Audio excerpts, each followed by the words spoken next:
Salut à tous! Alors aujourd'hui, comme vous l'aurez vu au titre et à mon visage nu de tout maquillage, on se retrouve pour un petit make-up. J'avais envie d'utiliser avec vous la palette Rose Quartz. Je vous l'ai montré dans ma dernière vidéo haul du coup que vous aurez vu mercredi, qui est dans le petit si jamais vous l'avez pas encore vu, je vous la mettrai là. J'ai trop envie de m'en servir en vidéo avec vous. Je vous avais dit que j'avais déjà fait un look avec. Je pense pas que je vais faire la même chose, que j'ai envie de me servir des fards un petit peu duochrome à effet bleuté, parce que je trouve trop beau. De base, je partais plus pour un look rose, j'avais même mis un pull rose, mais j'avais trop chaud, du coup j'ai mis ce petit haut un peu lavande trop mignon que je portais à Disney. Ça va être un look assez facile à réaliser.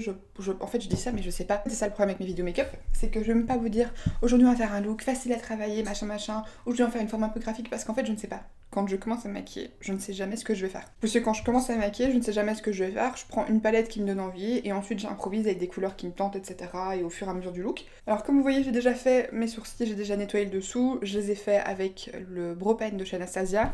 Et en fait, ça, dans mon dernier tri de palette, j'avais dit que je m'en séparais, mais en fait, finalement, je l'ai pas fait. Parce que le fard Foxy, c'est un de mes fards couleur chair préférés. Je sais pas du tout si vous allez pouvoir voir, mais il est creusé de fou. Je crois que c'est le fard le plus creusé que j'ai dans toute ma collection, on va pas tarder à toucher le pan. En fait, ce que j'aime bien avec celui-là, c'est qu'il est pas archi pigmenté, mais juste ce qu'il faut. Il est pas trop épais et il se fond très bien.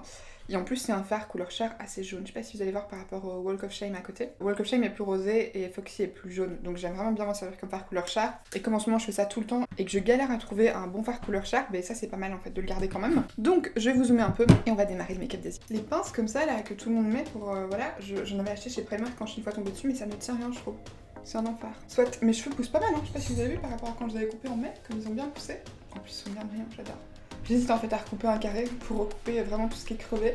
Parce qu'en soi c'est pas mort, mais c'est juste que comme j'y vais plus léger sur les soins, etc., je trouve que ça me fait plus graisser les cheveux qu'autre chose. Je sais pas, mais c'est parce qu'en fait il faut que je refasse une couleur parce que je me suis rendu compte en faisant mon vlog la fois passée quand j'étais bien à la lumière, surtout en faisant mon truc, qu'en fait on voit vraiment où mes cheveux naturels ont poussé et où du coup j'ai mon brun bien profond, etc. Et puis ensuite mes longueurs qui étaient avant décolorées, que j'ai recolorées mais qui petit à petit quand même dégorgent quoi, qui sont bruns un poil jaunâtre. Et je trouve ça très très laid, surtout en pleine lumière on voit bien la démarcation, là c'est moche comme tout. Soit, je vais commencer avec la teinte Cherished qui est le rose le plus clair juste là. Parce que d'habitude je prends mon pinceau E12 mais là j'ai une fois envie de changer, je vais prendre le blender de chez Woozy Shop. Et j'ai appliqué ça de façon très large, que c'est un fard très clair donc je vais pas en mettre beaucoup, parce que ça va forcément éclaircir les teintes que je vais mettre après, c'est vraiment juste faire une petite base et juste me permettre que mes teintes d'après se dégradent bien. J'hésite pas à bien remonter ce fard là. Franchement c'est quand même bien pigmentant parce que je sais pas comment vous allez voir ça en caméra. Mais pour un fard rose très très clair, franchement ça se voit quand même bien. Avec mon pinceau numéro 16 de chez NYX, je vais venir prendre le fard Happiness qui est juste ici, qui est un rose plus intense. Et je vais venir appliquer ça un peu plus bas dans mon creux. Et tant que je fais ça, je vais en profiter pour vous parler d'un truc que je préfère introduire maintenant, histoire que vous soyez au courant et que vous soyez pas surpris quand ça arrive, puisque il est fort probable que d'ici quelques vidéos, je sais pas trop en fait, je fasse un placement de produit, un ou des placements de produits, je sais pas trop en fonction des possibilités qui s'offrent à moi. Ce sera pas pour des marques de make-up, ce sera pas non plus pour des sites revendeurs de make-up. J'ai la voix un peu rock là. Voilà, j'ai été contactée par 2-3 trucs, par un jeu que j'avais trop envie de tester donc je suis trop contente. Qui m'ont proposé qu'on travaille ensemble et que du coup je leur fasse un encart publicitaire dans une de mes vidéos. Et je vous avoue que ça m'arrange en fait et je trouve ça cool. Déjà je tiens à vous dire que jamais je vais vous parler d'un truc et vous dire que c'est trop bien si j'estime pas que c'est trop bien. Je ferai pas de pub pour des trucs qui me demandent de dire « Ah c'est super, achetez-le ». Là les trucs dont je vais vous parler c'est des trucs gratuits que du coup vous pourrez éventuellement télécharger et tester, etc. Que je testerai bien évidemment avant pour vous donner mon avis, et voilà. Mais en fait, j'ai envie de faire ces trucs-là pour 2-3 raisons. La première, c'est que mon avenir professionnel est relativement incertain. Je vais pas rentrer dans les détails, je vous expliquerai plus quand j'aurai une certitude et que voilà. Et donc ça c'est déjà un point. Puis aussi, vous êtes pas sans savoir que je me suis fait arracher des dents en décembre, que du coup je dois payer des implants dentaires, et que les implants dentaires, si vous n'êtes pas au courant, ça coûte très cher. Surtout que comme je suis jeune, c'est pas remboursé du tout. Donc tout va venir de ma poche et c'est vraiment très cher. Alors je compte pas me servir de cet argent-là pour payer mes implants dentaires ou mon loyer, etc. Cela dit, je paye beaucoup de make-up, j'achète énormément de make-up pour faire des vidéos, pour vous en parler, faire des looks, etc. L'argent que me ramènera ces éventuels partenariats, ça me permettrait en fait de, plutôt que de dépenser de mon argent entre guillemets personnel pro, de dépenser du coup cet argent-là ramené par YouTube, le reverser dans les trucs YouTube, donc racheter des produits, etc. avec ça. Donc voilà, donc ça me permettrait quand même de mettre des sous de côté pour pouvoir pallier aux autres dont je vous ai parlé juste avant. Et en fait, je pense faire ça vraiment comme un encart publicitaire. Je vous ai déjà parlé du joueur du grenier, parce que j'apprécie beaucoup ce qu'il fait. Mais en fait, ce serait joueur du grenier ou un peu Links Dawson. C'est un peu le même genre de truc que je voudrais faire, c'est-à-dire faire vraiment un encart pub. C'est-à-dire commencer un peu ma vidéo avec ça, en mode vraiment, voilà, cette vidéo est sponsorisée par... Vous parlez du truc, et en mode vraiment, c'est comme une pub que vous verrez à la télé. Ça aura pas forcément de lien avec la vidéo, d'ailleurs ça m'arrange même que ça n'ait pas de lien, parce que du coup ça me permet vraiment de pas vous dire que je vous parle d'un de mes produits dans ma routine en mode ah il est trop bien, achetez-le, et en fait c'est sponsorisé et du coup vous savez pas trop ce que j'en pense. J'aime garder le côté make-up pour l'instant vraiment 100% libre et honnête et personnel. J'ai travaillé dans le make-up pendant 5 ans et où du coup vendre des produits c'était un peu mon boulot, et je vous ai déjà dit que c'est pas que j'aime pas ça.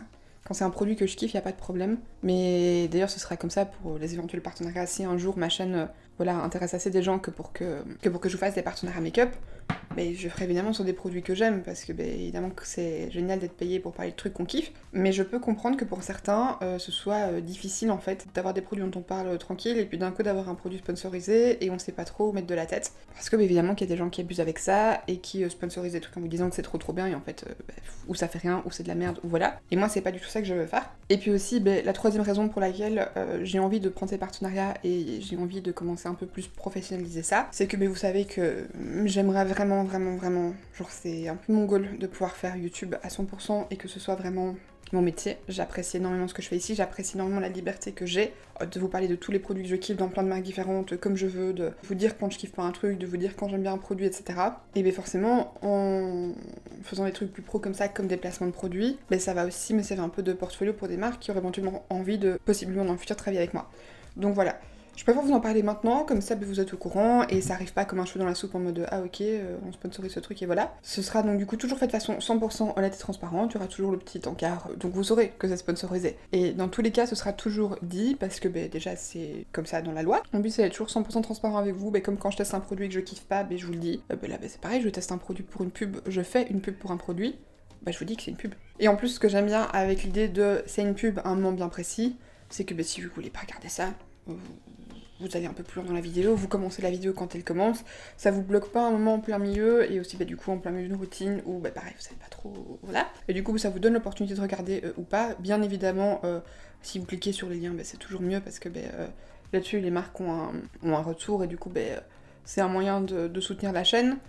Mais c'est pas du tout un truc que vous devrez acheter, vous devrez rien payer, etc. Là ça vous donne un moyen de me soutenir de façon totalement gratuite en prolongeant juste peut-être 3-4 minutes de votre temps, et puis c'est tout. Et je vous avoue que j'ai envie de tester en fait. Ça me fait très peur parce que forcément c'est une petite pression en plus, et que ça me stresse, et que j'ai peur que les marques soient pas contentes de ce que je fais, ou que ça fonctionne pas bien, qu'ils disent qu'ils ont mis de l'argent pour rien. Je voulais en profiter tant que je papote un peu pour vous remercier de tous vos super gentils commentaires que vous m'avez laissés pendant ma période de convalescence, et puis aussi maintenant, voilà, je vois que vous êtes de plus en plus nombreux à laisser de façon régulière des commentaires, ça me fait très chaud au cœur, ça me fait énormément plaisir. C'est difficile en fait quand on fait YouTube comme moi depuis très longtemps, faut savoir que j'ai ma chaîne depuis plus de 10 ans. C'est difficile quand on fait ça depuis longtemps, quand on essaie de vraiment s'investir et que ça ne décolle pas, c'est très dur de continuer à prendre le temps, puisque c'est beaucoup de temps, vraiment c'est énormément de temps et d'énergie, parce qu'il faut filmer, donc il faut prendre le temps de filmer, se poser, etc., se mettre dans un certain mood, et après ça c'est tout le montage aussi qui est à faire, mettre la vidéo en ligne, faire la miniature, regarder les infos produits, faire la barre d'infos, faire les tags, faire les machins, répondre aux commentaires aussi, ça prend du temps. D'ailleurs je suis désolée, j'ai énormément de retard. En fait le truc c'est qu'aux horaires où je poste mes vidéos, généralement je suis pas dispo. C'est-à-dire que quand j'ai posté mercredi, toute la journée je travaille. Et le week-end, généralement, je porte ma vidéo le samedi matin, mais généralement, je suis souvent occupée, soit je suis chez la psy, soit je fais d'autres trucs, que du coup, j'ai pas la possibilité de faire la semaine, puisque la semaine, je travaille toute la semaine. Donc voilà, je suis désolée, j'ai beaucoup de retard, surtout par rapport aux vidéos qui sont sorties pendant la période de Noël, puisque j'avais déjà mes problèmes de dos, et du coup, pendant toute cette période-là, je lisais vos commentaires, en fait, mais je prenais pas forcément le temps d'y répondre, parce que j'avoue que j'étais pas trop dans le mood, en fait. J'étais dans un assez drôle de mood toute la fin d'année, vous vous doutez bien. Donc voilà, j'essaie de petit à petit reprendre le pas et essayer de répondre un maximum. Donc voilà, désolée si on trouve qui attendent peut-être depuis plus d'un mois pour une réponse.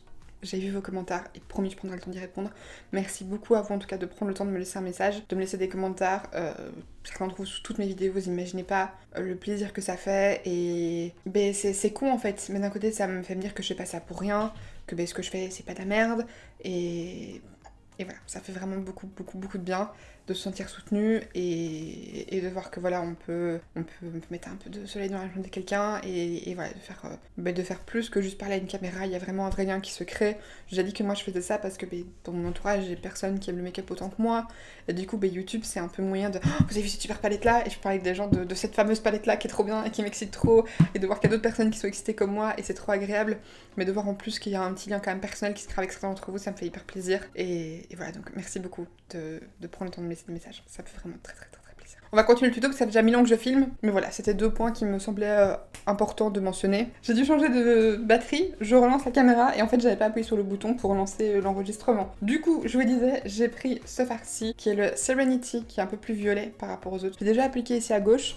J'étais en train d'appliquer à droite, je l'applique toujours avec mon pinceau NYX et du coup je l'applique un tout petit peu plus bas dans le creux et légèrement au niveau du coin externe, mais c'est pas vraiment une teinte beaucoup plus foncée, ça va juste rendre le look un peu plus violet, mais ça va pas vraiment intensifier et foncer.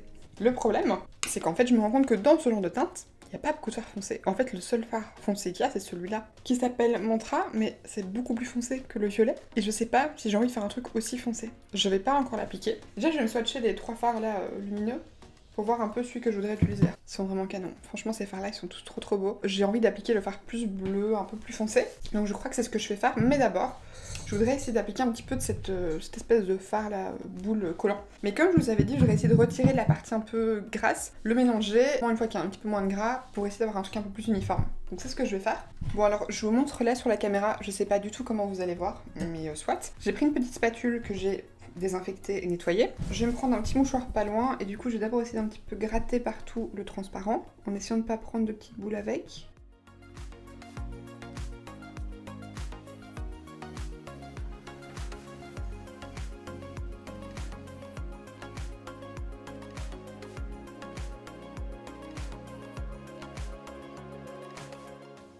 Bon là j'ai l'impression que maintenant quand je gratte il y a beaucoup de couleurs, donc je vais arrêter de trop gratter, je vais juste bien faire les bords. Et ensuite du coup je vais avec ma spatule venir tout soulever. Voilà, ah bah ça vient, vous voyez ça vient en une seule partie quoi. Je vais essayer d'un petit peu le... je voudrais l'écraser le truc mais... Là je vois pareil un gros bloc où il n'y a rien, ici.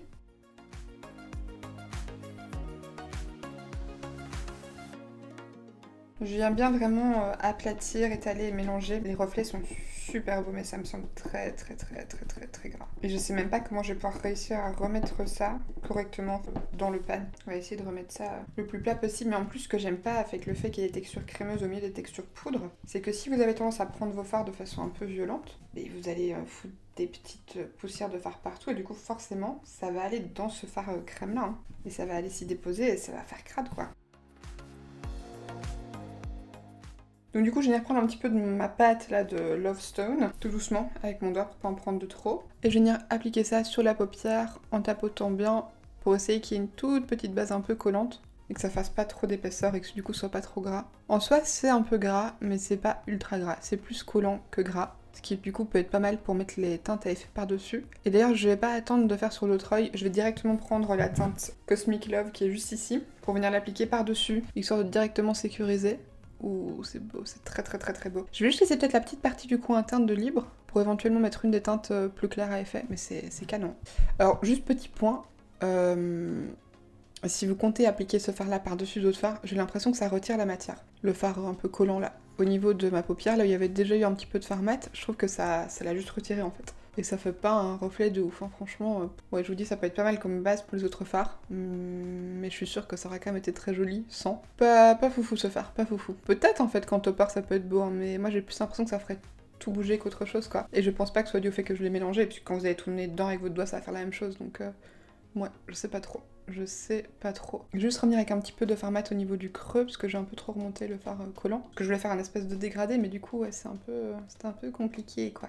Alors pareil, si vous essayez de passer avec votre pinceau là où vous avez mis le fard collant avec le fard lumineux par-dessus, même en fait au doigt vous sentez que c'est pas doux et lisse comme avec un fard classique quoi. Je vais venir mettre du coup au niveau de la partie interne le fard Blissful qui est celui-ci, qui est un genre de vert violet chrome. Donc je vais venir prendre un petit pinceau en mousse, ce sera très bien. Alors sur celui-ci il lui reste plus qu'un côté le pot puisque j'ai nettoie aussi. Je crois que je suis un peu violente parce que là du coup j'ai complètement arraché. Et là je vais revenir jusqu'au premier tiers à peu près. Ça va apporter un peu plus de lumière. C'est un très joli fard aussi, il a un peu un effet mouillé celui-ci, c'est très beau. Je sais pas si vous arrivez à voir la lumière que ça fait, mais c'est vraiment canon.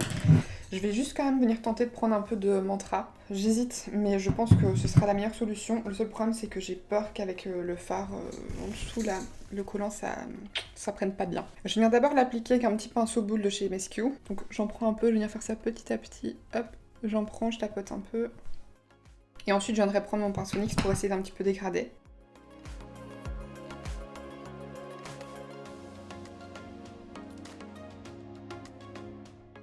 Ouais, alors effectivement, Bah, je vous ai dit que j'étais un peu remontée avec mon fard collant là pour que ça fasse une jolie jonction au niveau du creux, que ça s'arrête pas net. Au niveau du coin externe, là où le fard collant s'arrête, ça se voit et ça se fond pas très bien. Donc j'hésite pas à reprendre un petit peu de ma teinte d'avant qui était Serenity, une espèce de violet un peu pastel là, pour venir dégrader, puis reprendre un peu de Mantra.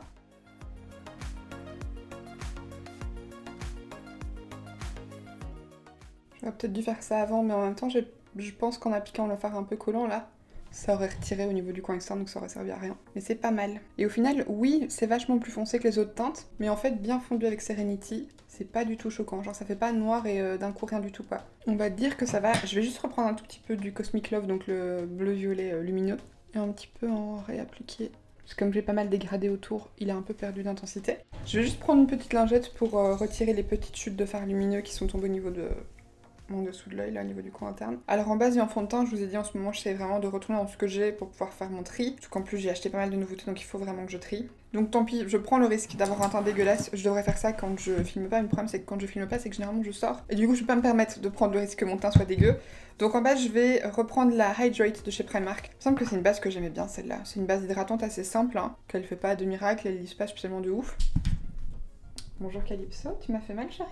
Mais c'est une base hydratante. Je pense que ça peut être pas mal en dessous du fond de teint que je vais utiliser. En fond de teint, j'ai envie de réutiliser le Always Fabulous de chez Bourjois. Il semblait pas mal quand je l'avais testé. Je vais l'appliquer avec mon pinceau Love is the Foundation brush de chez It Cosmetics. Parce que j'avais jamais appliqué ce fond de teint là avec un pinceau. Alors l'odeur, ils sont trop bons. Ça sent comme les produits Bourjois quoi. Ça sent un peu frais. Alors question de teinte, c'est pas mal. C'est bien jaune. Ça s'oxyde un peu à l'application. Donc au moins ça me fera pas trop clair, alléluia, comme tous mes fonds de teint font souvent. Bah écoutez, il me semble pas mal, hein. C'est pas le plus beau fond de teint que j'ai, mais c'est pas mal. En fait, il me fait un peu penser au Catrice, mais en un peu moins joli. Maintenant, je vais voir comment ça évolue sur la journée. Enfin, sur la journée. Il est déjà tard, hein, il est déjà 18h20. Mais je vais le porter quand même quelques heures, au moins 4 heures, avant de me démaquiller pour voir un peu comment il évolue et ce que j'en pense. C'est vraiment pas mal. Et la couleur aussi est chouette. Je vais peut-être juste revenir un peu avec mon pinceau et un peu de matière dans mon cou. C'est comme je vous dis, il s'oxyde pas mal, hein. Franchement, celui-là... Ça fait longtemps que j'avais plus un fond de teint qui s'oxydait autant. J'ai l'impression que les fards à paupières ils bougent un peu, genre au niveau du ras de cils, il reste pas tout beau. En anti-cercle, je me dis que tant que je suis occupée, je vais réutiliser le Huda. Alors je suis pas fan de l'applicateur parce que vous voyez vraiment pas ce que vous mettez. C'est un peu compliqué. C'est compliqué à doser quoi. Oh ouais merde. Par contre, l'embout c'est bien. Mais le problème c'est que ce serait bien si t'as un anti-cerne assez crémeux qui sort bien, etc. Mais comme c'est un anti-cerne assez épais, bah, vous pouvez pas bien faire glisser pour un peu garder l'embout froid, vous voyez. Parce que l'embout est très froid vu que c'est métallique, donc c'est hyper agréable. Mais dû au fait que c'est pas un truc crémeux qui sort tout seul ou une petite bille, bah, je trouve que c'est compliqué quoi. Vous voyez pas ce que vous mettez. Packaging c'est pas trop mon truc. Par contre, il me semblait que l'anti-cerne était pas mal. Donc pareil, en ce moment en fait, anti-cerne, poudre et tout, blush, bronzer, etc. aussi, je suis occupée de refaire un test. Parce que j'en ai trop, donc il faut que je fasse un tri. Parce que mes tiroirs sont pleins et que je n'ai pas assez de tiroirs. Voilà, ou alors je pourrais faire plus de tiroirs, mais j'ai pas envie quoi. Je préfère avoir moins de produits et un peu plus. Garder vraiment ceux que j'aime. C'est pour ça que je voudrais une fois réessayer. C'est pas mal. Franchement, l'anti-cerne Huda, il est pas mal du tout. Je prends juste un pinceau en ce moment, j'aime bien pour venir voir un petit peu dégrader ici. Parce qu'avec l'éponge, j'efface toujours tout mon maquillage. Alors avec le petit pinceau, je vais venir un petit peu justement fondre avec les fards. Parlant d'Huda, il faudrait aussi que je reteste le fond de teint. Le stick surtout. Et le liquide aussi en fait, les deux. Parce que le liquide, il me semble qu'il était quand même un poil clair. Et je voudrais voir si ça va toujours. Moi, j'ai encore la première version. Pour vous dire à quel point je l'ai depuis longtemps. Et le stick, je m'en étais servi dans ma vidéo avec la palette Wilderness où je vous avais fait deux looks. Et je me souviens que mon teint n'avait pas bien tenu du tout. Déjà, l'application, c'était pas canon. Je n'en avais pas parlé dans la vidéo parce que c'était pas le thème, etc. Mais ouais, j'avais pas été super satisfaite. L'anti-cerne Huda, très bien. Je pense que je vais le garder parce qu'il est vraiment pas mal. En poudre, je voudrais me resservir de celle-ci, c'est la Anastasia, le Setting Powder. Alors par contre, j'aimerais bien, ouais. Pour toutes mes poudres libres comme ça qui ont des gros trous, comme moi je les tiens sur le côté, il y a beaucoup trop de poudre qui se met là au-dessus. Donc du coup, j'aimerais une fois prendre le temps, ça va parce que je dis prendre le temps parce que ça va me prendre du temps, un petit peu retirer les tamis, remettre toutes les poudres dedans, et en fait mettre un tape sur la poudre et repercer moi-même que 3-4 trous. Mais pas tous les trous, parce qu'il y a clairement trop de poudre qui sort. En fait, c'est des packagings qui sont pas bien serrés. Et du coup, je pense que oui, si je fais ça, mais là en fait tout le tour il y a de la poudre. Donc c'est chiant. Je vais l'appliquer avec ma houppette de chez Linda Alberg comme d'habitude, mon moyen d'application préféré. J'ai quand même l'impression que ça blanchit un peu le teint. Ou alors je suis folle. En fait, dans mes souvenirs, cette poudre-là, elle était pas folle parce qu'elle ne gardait pas le teint bien mat. Et en plus, je trouve qu'appliquer à la houppette, comme je fais maintenant, puisque je poudre tout le temps maintenant mon teint à la houppette, je trouve qu'on voit directement les poudres qui mettent en avant la texture de la peau. En fait, au niveau des cernes, je trouve que ça lisse super bien d'appliquer à la houppette. Mais je trouve que sur le reste du teint, je trouve que ça met facilement en avant la texture de la peau, quoi. Surtout au niveau de mon nez. En plus, je trouve qu'elle est difficile à diffuser avec la houppette. Et je trouve que ça laisse quand même des traces blanches. Ouais. Bah celle-ci, je pense qu'elle va pas rester non plus. C'est la première fois que j'ai appliqué à la houppette. Et vraiment, ça va pas. Parce qu'en fait, même quand vous essayez de diffuser, de tapoter, ça reste blanc, donc vous êtes obligé de repasser avec un pinceau. Et je trouve en plus que ça a tendance à laisser des traces blanches. Voilà, ça me met des poils de pixie partout. Alors je vous disais que ça n'avait pas de reflet flashback, mais j'ai quand même un petit doute. Donc, je vais venir juste prendre une photo quand même. Ça fait quand même plus blanc au niveau du visage. Dans le retour caméra, ça se voit. Maintenant, on va passer au ras des cils inférieurs. Alors, un truc rose pâle, j'ai pas vraiment. Donc, je vais venir prendre ce crayon-ci, qui est un pastel eyeshadow pencil de chez Tubi, en teinte lavande, je pense que c'est ça. Non, 02 lilas. Je sais pas du tout si c'est des produits qui existent encore, mais si jamais, c'est assez similaire au Jumbo de chez NYX. Donc, j'applique ça comme d'habitude en muqueuse et en ras de cils. Et je viens dégrader ça avec mon pinceau carré de chez Morphe. Toujours le même. Toujours fidèle à son poste. C'est pas mal franchement. Et du coup je pense que je vais directement passer avec le fard Serenity. Je vais pas passer avec les fards roses, je vais directement passer avec celui-là parce que j'aime bien le côté un peu plus bleuté. Pas bleuté, violet. Enfin oui si, un peu plus bleu du coup que le rose au-dessus. Mais je pense que du coup ça va directement redevenir un peu plus rose dès que je vais mettre ce fard là. Et d'ailleurs je vais juste en prendre un petit peu et tapoter le fard par-dessus le crayon. Je vous conseille pas de faire ça si vous avez des lentilles ou que vous avez déjà les yeux très secs. Que forcément ça assèche un peu. Mais ça fait un meilleur raccord que de ce côté-là, hein, clairement. Avec un petit pinceau boule comme ça, mais pas trop fin, qui est un 231 de chez Zoeva, je vais venir reprendre la couleur Cherished, qui était le rose le plus clair, et dégrader un petit peu ma teinte Serenity. J'hésite pas aussi à reprendre un peu de Serenity si je veux le redescendre un peu plus bas aussi. Je rejoins bien au niveau du coin externe. Et je vais juste prendre sur la pointe de ce pinceau-là un petit peu du fard Mantra, histoire de faire un bon raccord avec le coin externe supérieur. En coin interne, j'ai très envie de mettre ce fard-là, qui est l'espèce de moite-moite, là, un peu marbré, qui s'appelle Self Love. Je vais venir prendre ça avec un Detail Shader, je pense, de chez Jessup. C'est les mêmes noms que les Zoeva, donc je pense que c'est comme ça que ça s'appelle. Et donc je viens prendre un petit peu au niveau de la jonction des deux fards, pour avoir un petit peu de rose et un peu de doré. Et je viens appliquer ça en coin interne. Je pense juste que je vais devoir l'humidifier un petit peu, de toute façon je humidifie quasiment toujours mes fards au niveau du coin interne. Comme je poudre beaucoup, sinon ça ressort pas des masses, sauf si j'applique au doigt, ou que c'est un fard avec une texture un peu gel crème, là oui, mais sinon poudre sur poudre, généralement ça fonctionne pas. Je vais prendre mon petit Bear With Me, en setting spray de chez NYX. Je le ramène aussi au niveau de la partie interne du ras de cils. Maintenant que ça c'est fait, je vais venir appliquer du mascara, des faux cils, et on se retrouve juste après. Ok, alors je suis venue appliquer mon mascara, mes faux cils. Juste petit point, le fard gras là en dessous des fards lumineux, c'est pas une bonne idée. Parce que quand je suis venue recourber mes cils, ça a touché la matière et du coup ça a tout décollé. Donc à mon avis en cours de journée ça va finir par bouger si ça reste comme ça. Donc je vous conseille pas, sauf si vous avez pas du tout les paupières grasses. Dans ce cas là peut-être que vous pouvez vous le permettre, mais si vous avez les paupières grasses je vous conseille vraiment pas de mettre ce fard là en base. En gel à sourcils je vais réutiliser le Brow Glue de chez Makeup Revolution parce que ça fait un petit moment que je m'en suis pas servi. Ah mais non.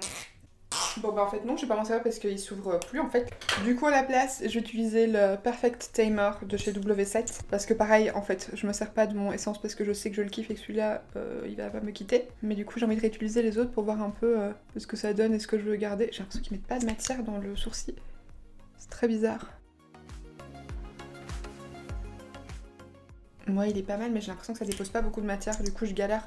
Alors je dois passer d'abord avec le bout là, pour déposer de la matière, et puis même quand je les coiffe, je trouve que ça met pas beaucoup de matière, c'est trop bizarre. Ouais, bah c'est bien d'avoir retesté, parce que pareil, celui-là il va s'en aller. En bronzer, j'ai envie de réutiliser le Sungasm de chez Catrice, qui est du coup un bronzer lumineux que moi j'ai en teinte 01 Golden Ecstasy, qui ressemble à ceci. Pour l'appliquer, j'utiliserai bien ça. Ça fait longtemps que je me suis plus servi de ce pinceau-là, et d'habitude je m'en servais pour poudrer mon dessous de l'œil. Mais en fait, je pense qu'il pourrait être top pour appliquer les bronzers et tout. C'est le B02 des pinceaux faux bleus de chez Real Techniques. Ouh, ça a l'air pas mal pigmenté.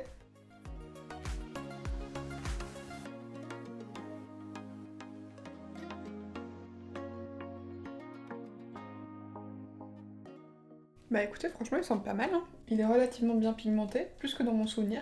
Il s'applique bien, il s'estompe bien. Et je crois que j'ai trouvé un nouveau pinceau pour le bronzer et le blush, donc je suis ravie. Quand je mets tous mes cheveux et que je me mets comme ça un peu plus bas, on pourrait presque croire qu'ils sont tout longs.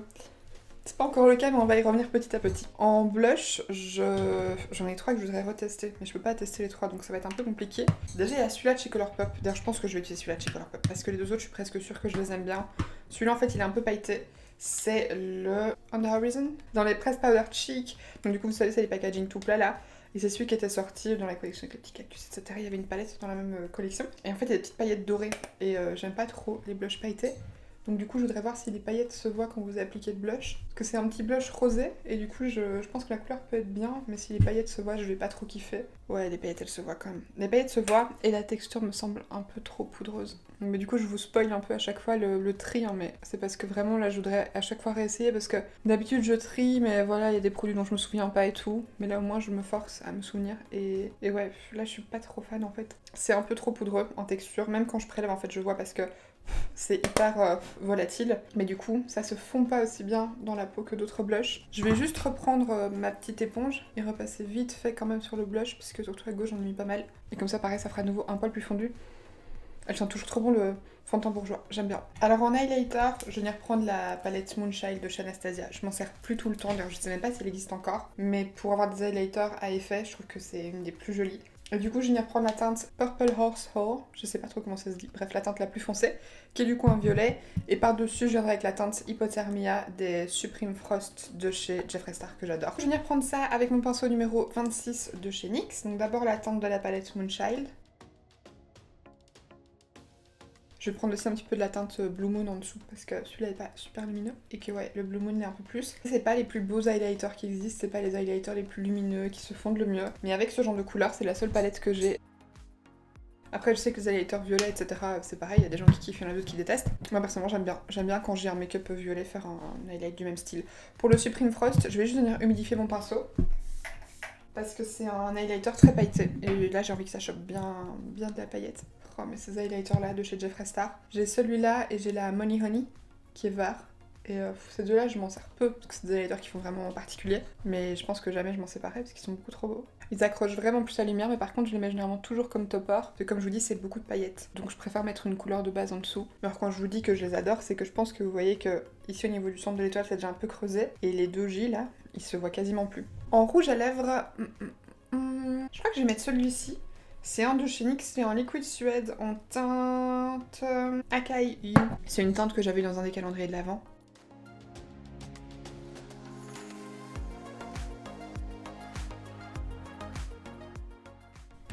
Ouh, ça va trop bien avec le make-up. Elle est trop jolie cette teinte franchement. En plus je mets rarement des rouges à lèvres autres que nude, vous savez, j'aime bien les rouges à lèvres nude. Et là ce que j'aime bien c'est qu'en fait au niveau du centre, j'ai un peu tapoté mes lèvres. Et du coup j'ai l'impression que le rose de mes lèvres ressort un peu. Pendant que ça sèche, je crois que j'ai venir appliquer quelques petits brillants un peu partout, histoire de laisser le truc sécher tranquillement, mais c'est vraiment collant. Je me souvenais pas que c'était si collant. Et le problème c'est que dès que je presse mes lèvres ensemble et que je fais ça, je vais vous zoomer pour que vous puissiez voir, mais ça retire de la matière en fait.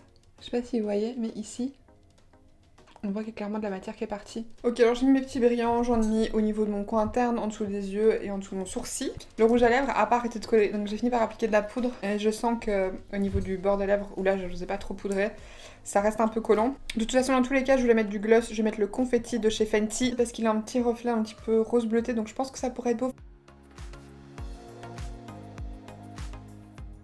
Je pense que j'aurais quand même aimé le garder mat parce que je trouvais la couleur très belle, mais juste ça n'allait pas, donc le gloss était obligatoire. Et voilà pour le résultat final du make-up, j'espère sincèrement qu'il vous aura plu. Pour vous donner un petit peu mon avis sur la palette, maintenant que je me suis servi d'un peu plus de fard, clairement pour moi, le fard lumineux là... Enfin, le fard lumineux. Le fard un peu crème, c'est de la daube, je pense pas que ce soit utile. Je pense que c'est bien parce que ça fait un peu le gimmick et qu'elle sait que les gens parlent de ces palettes pour ces fards un peu bizarres là. Mais moi je trouve pas ça très utile, à part peut-être éventuellement comme highlighter. Peut-être comme highlighter et encore franchement j'aurais peur que ça fasse tout bouger. Mais comme je sais qu'elle a fait un highlighter avec cette texture là, je me dis peut-être. Parce qu'en fait les paupières, je pense que c'est trop petit ou alors vous devez mettre ça tout seul avec juste du mascara. Pour que du coup ça flotte un peu la lumière, mais en fait c'est tellement léger comme reflet que, à part comme highlighter ou alors vraiment partout sur la paupière sans rien d'autre, je vois pas comment ça peut jouer avec la lumière de façon intéressante tout seul que pour que ce soit vraiment utile. Cela dit, je trouve la palette très chouette, je trouve que les fards sont de bonne qualité, qui se travaillent bien. Je pense qu'il y a eu 4 ou 5 fards dont je me suis pas servie sur une palette de 18, ça me permet d'avoir quand même un bon avis.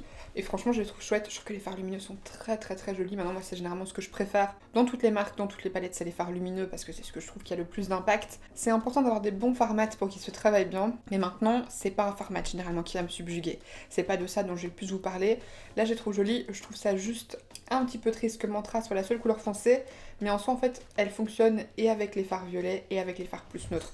Donc je pense pas que ce soit un problème. Maintenant peut-être qu'une teinte genre entre les deux, parce que vous voyez là par exemple vous avez ce marron-ci qui est plus foncé, pas aussi clair que celui-là par exemple. Vous avez aussi un genre de taupe, mais pour les violets, mais la seule couleur foncée c'est vraiment ça quoi. Il n'y a pas de couleur plus foncée que ça qui serait un peu intermédiaire. Cela dit, la palette est très jolie, les fards lumineux sont très beaux, le packaging avec l'effet pierre précieuse c'est trop mon kiff, surtout que si vous ne le savez pas, j'adore les pierres et les minéraux. Alors par contre, dans les quartz roses, perso j'ai jamais vu ce reflet holographique là. Dans une labradorite ou une pierre de lune peut-être, dans un quartz, non. Quartz rose ou n'importe quel autre quartz hein, d'ailleurs. Pour le reste, je vous ai dit au fur et à mesure des différents produits que j'utilisais, ce que j'aimais, ce que j'aimais pas, mais il n'y avait pas grand chose qui était nouveau.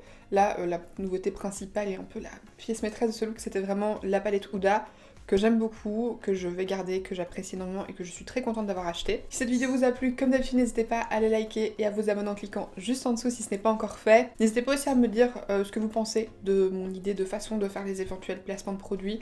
C'est pas dit qu'il y en aura prochainement, mais vu que là il y en a quand même 2-3 qui sont en cours de discussion, mais je me dis que ça peut être pas mal et voilà. En tout cas, merci beaucoup d'avoir regardé cette vidéo jusqu'au bout, d'avoir passé ce petit moment avec moi, et d'ici samedi je pense, je vous fais d'énormes bisous. Bye!